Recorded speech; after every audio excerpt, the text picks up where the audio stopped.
നമസ്കാരം, അസ്സാം വലൈക്കും. യുവർ ഡയറ്റീഷ്യൻ എന്ന യൂട്യൂബ് ചാനലിലേക്ക് എല്ലാവർക്കും സ്വാഗതം. I'm dietitian Teena Sudheer. ഞാൻ ഇന്നൊരു മെഡിക്കൽ ക്യാമ്പിന് പോയിട്ടുണ്ടായേ. അപ്പോൾ അവിടെ ഞാൻ ശ്രദ്ധിച്ചൊരു കാര്യമാണ്, പലരുടെയും വെയിറ്റ് നോക്കുമ്പോൾ BMI ചെക്ക് ചെയ്യുമ്പോൾ ഒരുപാട് ഓവർ വെയിറ്റും ഒബേസുമാണ്. പണ്ടൊക്കെ ഇത്രയൊന്നും ഉണ്ടായിരുന്നില്ല, പക്ഷേ ഇപ്പോൾ മിക്ക ആളുകൾക്കും ഓവർ വെയിറ്റും ഒബേസും ആയിട്ടാണ് വരുന്നത്. അപ്പോൾ എല്ലാവരും പറയുന്നൊരു കാര്യം, ഞങ്ങൾ ഫുഡൊന്നും കഴിക്കുന്നില്ല, രാത്രി സാലഡ് മാത്രമാണ് കഴിക്കുന്നത്, പിന്നെ എങ്ങനെയാണ് ഇത്ര വെയിറ്റ് കൂടുന്നത് എന്നുള്ള രീതിയിലാണ് എല്ലാവരും സംസാരിക്കുന്നത്. ഇതിൽ കണ്ടുവരുന്ന ഒരു കാര്യം എന്ന് വെച്ചാൽ, മിക്കവർക്കും ആക്ടിവിറ്റി തീരെയില്ല, വർക്കൗട്ട് തീരെയില്ല, നടത്തം തീരെയില്ല എന്നുള്ളതാണ്. ശരിക്കും നമ്മളൊരു പ്രായം കഴിയുമ്പോൾ, ഒരു ആഫ്റ്റർ 50 ഒക്കെ നമുക്ക് മുട്ടിനും കാലിനും ഒക്കെ വേദനകളൊക്കെ സ്റ്റാർട്ട് ചെയ്യും. ആ സമയത്ത് നിങ്ങൾ നടക്കാനോ അല്ലെങ്കിൽ വർക്കൗട്ട് സ്റ്റാർട്ട് ചെയ്യാനോ ഒക്കെ തുടങ്ങിക്കഴിഞ്ഞു കഴിഞ്ഞാൽ അത് ബുദ്ധിമുട്ടാവും. കാരണം കാല് സ്റ്റിഫായിട്ട് തന്നെ നിൽക്കുന്നത് കൊണ്ട് നടക്കാനൊക്കെ പ്രയാസമായിരിക്കും. ശരിക്കും നിങ്ങൾ ചെയ്യേണ്ടത് ഒരു 30 വയസ്സിലെങ്കിലും എക്സസൈസ് സ്റ്റാർട്ട് ചെയ്യണം. അത് നിർബന്ധമുള്ള കാര്യമാണ്. എന്നാൽ മാത്രമേ നമ്മുടെ ബോഡി ഫ്ലെക്സിബിൾ ആവുള്ളൂ. അല്ലാതെ ഇത്രയും വയസ്സായിട്ട് പിന്നീട് നടക്കാം എന്ന് വിചാരിച്ചിട്ട് കാര്യമില്ല. മലയാളികൾക്കില്ലാത്ത ഒരു സ്വഭാവമാണ് വർക്കൗട്ട് തീരെ ഇല്ലായ്മ. വീട്ടിൽ ഒരുപാട് പണികളൊക്കെ ഞങ്ങൾ ചെയ്യുന്നുണ്ട് മാഡം എന്നാണ് പലരും പറയുന്നത്. പക്ഷേ വീട്ടിലെ പണികൾ വർക്കൗട്ടിൽ പെടുന്നില്ല കേട്ടോ. വർക്കൗട്ടിനായിട്ട് മാത്രം ഒരു 45 മിനിറ്റ്സ് ഡെയിലി നിങ്ങൾക്ക് മാറ്റിവെക്കാൻ കഴിഞ്ഞു കഴിഞ്ഞാൽ നിങ്ങൾ വിജയിച്ചു എന്നാണ് അർത്ഥം. അതായത് പലർക്കും, ഇപ്പോൾ പ്രവാസികളാണെങ്കിലും ഒരുപാട് ക്ലയൻസ് ഉണ്ട് എനിക്ക് പുറത്തുള്ളവർ, അപ്പോൾ ഓൺലൈൻ കൺസൾട്ടേഷൻ ഉള്ളത് കൊണ്ട് അപ്പം അങ്ങനെയുള്ളവരും പറയുന്നത് വർക്കൗട്ടിന് സമയമില്ല എന്നുള്ളതാണ്. പക്ഷേ എങ്ങനെയാണെങ്കിലും നമ്മുടെ ഒരു ഡെയിലി റുട്ടീനിൽ നമ്മൾ മൊബൈൽ നോക്കാനായിട്ട് എന്തോരം സമയമാണ്, ഇപ്പോൾ റീലൊക്കെ നോക്കാനായിട്ട് ഒരുപാട് ടൈം സ്പെൻഡ് ചെയ്യുന്നുണ്ടല്ലോ. ഒരു 45 മിനിറ്റ്സ് ഒരു ദിവസം നിങ്ങൾ എടുത്തേ പറ്റുള്ളൂ. കാരണം നമ്മുടെ ആരോഗ്യത്തിന് വേണ്ടിയിട്ട് അത് നിർബന്ധമുള്ള കാര്യമാണ്. പിന്നെ ഒരുപാട് റെസ്ട്രിക്റ്റീവ് ഡയറ്റിലോട്ട് പോയിട്ടൊന്നും കാര്യമില്ല കേട്ടോ. കാരണം അങ്ങനെ ഒരു റെസ്ട്രിക്ഷൻ ഡയറ്റിൽ എടുത്തു കഴിഞ്ഞാൽ ഒരിക്കലും നിങ്ങളുടെ വെയിറ്റ് കുറയാനും പോകുന്നില്ല. രാത്രി സാലഡ് കഴിച്ചുകൊണ്ടോ അല്ലെങ്കിൽ രാത്രി ഫ്രൂട്ട്സ് മാത്രം കഴിച്ചു കിടന്നുകൊണ്ടോ ഒന്നും വെയിറ്റ് നിങ്ങളുടെ കുറയില്ല.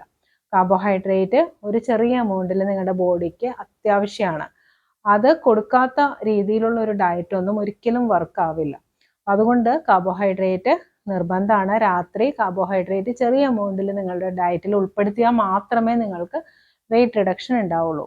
അതും ലേറ്റ് ഡിന്നർ പലരുടെ ഒരു പ്രോബ്ലമായിട്ട് കണ്ടിട്ടുണ്ട്. ലേറ്റ് ആയിട്ട് ഡിന്നർ കഴിക്കുക, അത് ചെയ്യാൻ പാടില്ല. നേരത്തെ ഏർലി ഡിന്നറാണ് അത്യാവശ്യം. അല്ലെങ്കിൽ ഇനി അത് പറ്റില്ല, ചിലർ പറയുന്നത് ഷോപ്പൊക്കെ പൂട്ടി വരുമ്പോൾ ഒരുപാട് സമയമാകും, പിന്നെ അത്രയും നേരത്തെ കഴിക്കാൻ ബുദ്ധിമുട്ടാവും എന്നാണ്.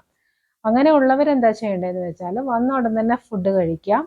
അതിനുശേഷം ഒരു 2 മണിക്കൂറെങ്കിലും കഴിഞ്ഞിട്ടേ കിടക്കാവുള്ളൂ. അതും ലൈറ്റ് ഡിന്നർ അത്ര നല്ലതല്ല. ഡിന്നർ ലൈറ്റായിട്ട് കഴിക്കുകയും വേണം. ഹെവി ആയിട്ട് ഒരിക്കലും ഡിന്നറിൽ കഴിക്കാൻ പാടില്ല. അപ്പം ഈ കാര്യങ്ങളൊക്കെ നിങ്ങൾ ശ്രദ്ധിച്ചു കഴിഞ്ഞാൽ തന്നെ നിങ്ങൾക്ക് വെയിറ്റ് റെഡ്യൂസ് ആവുന്നതായിരിക്കും. പിന്നെ ചിലർ ഒരുപാട് മെഡിസിൻസ് ഒക്കെ യൂസ് ചെയ്യുന്നവരുണ്ടാവും. മെഡിസിൻസ് ഒന്നും ഒരുപാട് നല്ലതല്ല കേട്ടോ നമ്മുടെ ബോഡിക്ക്.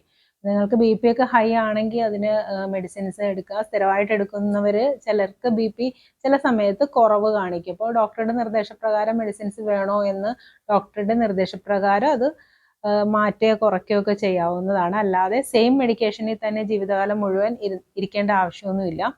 അപ്പോൾ ഡോക്ടറെ ഇടയ്ക്കിടയ്ക്ക് വിസിറ്റ് ചെയ്യണം. ഇപ്പോൾ ഷുഗർ തന്നെയും പലരും ഷുഗറിൻ്റെ ടാബ്ലറ്റ്സ് കഴിച്ചുകൊണ്ടിരിക്കും. ഷുഗർ കുറവാണെങ്കിലും ഇപ്പോൾ ശരിക്കും ഫാസ്റ്റിംഗ് നോക്കുമ്പോൾ ചിലപ്പോൾ 80-90 ഒക്കെ ഉണ്ടാവുള്ളൂ. എന്നാൽ പോലും ഷുഗറിൻ്റെ മെഡിസിൻസ് ഇങ്ങനെ കണ്ടിന്യൂസ് കഴിച്ചുകൊണ്ടിരിക്കും. ഡോക്ടറോട് പോയി കണ്ടിട്ട് കറക്റ്റായിട്ട് മെഡിസിൻസ് സ്റ്റോപ്പ് ചെയ്യണമെങ്കിൽ സ്റ്റോപ്പ് ചെയ്യാം, അല്ലെങ്കിൽ അതിൻ്റെ ക്വാണ്ടിറ്റി കുറയ്ക്കാവുന്നതാണ്. ഇങ്ങനെ വേണം ചെയ്യാനായിട്ട്. അല്ലാതെ ലൈഫ് ലോങ് ഒരേ മെഡിസിൻസ് എടുത്തു കഴിഞ്ഞാൽ അത് ബോഡിക്ക് എന്തായാലും അത്ര നല്ലതൊന്നും ആവില്ല. അപ്പോൾ മെഡിസിൻസ് എടുക്കുന്നതിന് മുമ്പ് തന്നെ എന്ത് അസുഖം, ഇപ്പോൾ ഷുഗറൊക്കെ നിങ്ങൾക്ക് വ്യത്യാസം കണ്ടു തുടങ്ങിയാൽ, ഇപ്പോൾ ഫസ്റ്റ് മെഡിസിൻസ് എടുക്കുന്നതിന് മുമ്പ് തന്നെ എന്ത് അസുഖവും ഒരു ബ്ലഡ് ടെസ്റ്റ് നിങ്ങൾ ചെയ്യുമല്ലോ. അപ്പോൾ അതിൽ വ്യത്യാസം ഉണ്ടെങ്കിൽ, ഇപ്പോൾ കൊളസ്ട്രോളോ ഷുഗറോ ഒക്കെ ഉണ്ടെങ്കിൽ അത് ആദ്യം തന്നെ മെഡിസിൻസിൽ പോവാതെ ഡയറ്റ് കൺട്രോൾ ചെയ്യാനായിട്ട് നോക്കുക. ഡയറ്റ് കൺട്രോൾ ചെയ്യുന്നില്ല എന്നുണ്ടെങ്കിൽ മാത്രം നിങ്ങൾ മെഡിസിൻസിലേക്ക് പോകേണ്ട ആവശ്യമുള്ളൂ കേട്ടോ. അപ്പോൾ അങ്ങനെയുള്ള കാര്യങ്ങളൂടെ ശ്രദ്ധിക്കുക. ചില മെഡിസിൻസ് കഴിച്ചാൽ നമുക്ക് വെയിറ്റ് ഓവറായിട്ട് കൂടുന്നതായിരിക്കും. അപ്പോൾ അത് ഇങ്ങനെയുള്ള കാര്യങ്ങളൊക്കെ നിങ്ങൾ ശ്രദ്ധിച്ചു കഴിഞ്ഞാൽ മാത്രമേ നിങ്ങളുടെ വെയിറ്റ് റെഡ്യൂസ് ആവുള്ളൂ. അല്ലാതെ ഞങ്ങളൊന്നും കഴിക്കുന്നില്ല എന്ന് പറഞ്ഞിട്ട് കാര്യമില്ല. വർക്കൗട്ട് മസ്റ്റാണ്, ഡയറ്റ് ഇമ്പോർട്ടൻ്റ് ആണ്. അതുപോലെ തന്നെ നമ്മുടെ മൈൻഡ്, സ്ട്രെസ്സ് ഹോർമോൺ റിലീസായി കഴിഞ്ഞു കഴിഞ്ഞാൽ വെയിറ്റ് കുറയാനായിട്ട് ബുദ്ധിമുട്ടുണ്ടാവും. പിന്നെ നേരത്തെ പറഞ്ഞിട്ടുള്ള പോലെ വൈറ്റമിൻ D3 ഒന്ന് ചെക്ക് ചെയ്ത് നോക്കുക. D3യുടെ ഡെഫിഷ്യൻസി ഉണ്ടെങ്കിൽ വെയിറ്റ് കുറയാനായിട്ട് ബുദ്ധിമുട്ടാവും. PCOD ഉള്ളവർക്ക് വെയിറ്റ് കുറയാനായിട്ട് ഉണ്ടാവും. തൈറോയിഡ് ഉള്ളവർക്ക്, തൈറോയിഡ് ഹൈ ലെവലിൽ നിൽക്കുകയാണ്, ഇപ്പോൾ 100ന്റെ ടാബ്ലറ്റ് ഒക്കെ കഴിക്കുന്നവർക്കൊക്കെ വെയിറ്റ് റിഡക്ഷന് ബുദ്ധിമുട്ടുണ്ടാവും. അപ്പം ഇങ്ങനെയുള്ളവരൊക്കെ കറക്റ്റായിട്ട് മെഡിക്കേഷൻസ് എടുക്കുക. അതിനോടൊപ്പം തന്നെ ഡയറ്റ് പ്രോപ്പറായിട്ട് നോക്കുക. എന്നാൽ നിങ്ങളുടെ വെയിറ്റ് തീർച്ചയായിട്ടും കുറയുന്നതായിരിക്കും. ഇനി ആഫ്റ്റർ 50 നിങ്ങൾക്ക് ആക്ടിവിറ്റി ഒന്നും ചെയ്യാൻ പറ്റുന്നില്ല, നടക്കാൻ പറ്റുന്നില്ല, മെയിനായിട്ട് കാലിനായിരിക്കും അവർക്കൊക്കെ എഫക്റ്റ് ചെയ്യുന്നത്. അപ്പോൾ അതുകൊണ്ട് നിങ്ങൾ ഇരുന്നുകൊണ്ട്, ഇപ്പോൾ ചെയറിൽ ഇരുന്ന് ചെയ്യാൻ പറ്റുന്ന വർക്കൗട്ടൊക്കെ ഉണ്ട്. അപ്പോൾ അങ്ങനെയുള്ള വർക്കൗട്ട് എന്തെങ്കിലും ചെയ്യേണ്ടതാണ്. ഒരു അരമണിക്കൂർ അങ്ങനെയുള്ള വർക്കൗട്ടൊക്കെ ചെയ്ത് കഴിഞ്ഞാൽ തന്നെ നിങ്ങൾക്കൊരു ആക്ടിവിറ്റി ആയി. അപ്പോൾ വെയിറ്റ് കുറഞ്ഞു വരുന്നതായിരിക്കും. അപ്പോൾ ഇന്നത്തെ വീഡിയോ എല്ലാവർക്കും ഇഷ്ടമായെന്ന് കരുതുന്നു. ഇഷ്ടമായെങ്കിൽ ലൈക്ക് ചെയ്യുക, ഷെയർ ചെയ്യുക, എൻ്റെ ചാനൽ സബ്സ്ക്രൈബ് ചെയ്യാൻ മറക്കരുത്. നന്ദി, നമസ്കാരം.